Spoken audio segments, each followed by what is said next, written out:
پاک فوج کے 4 ریٹائرڈ افسران کی عمران خان سے ملنے کی خواہش۔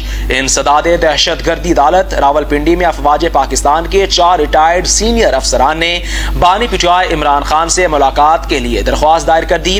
درخواست ایڈوکیٹ احسن ایاز خان کے توسط سے دائر کی گئی ہے۔ درخواست ATC جج امجد علی شاہ کی عدالت میں دائر کی گئی۔ ملاقات کی درخواست کرنے والوں میں میجر جنرل ریٹائرڈ مسعود برکی، لیفٹیننٹ جنرل ریٹائرڈ زاہد اکبر، لیفٹیننٹ جنرل ریٹائرڈ سکندر افضل اور لیفٹیننٹ جنرل ریٹائرڈ فاروق خان شامل ہیں۔ درخواست میں موقف اختیار کیا گیا ہے کہ بانی پٹوائے عمران خان سے ہماری طویل ایسوسی ایشن رہی ہے۔ بانی پٹوائے عمران خان سے چند اہم امور پر ملاقات کرنی ضروری ہے۔ بانی پٹوائے عمران خان سے اہم ملاقات کی اجازت دی جائے۔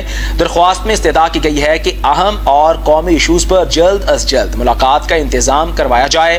بانی پٹوائے سے اہم امور پر مشاورت کرنی ہے۔ عدالتی عملے نے ملاقات سے متعلق درخواست وصول کر لی ہے۔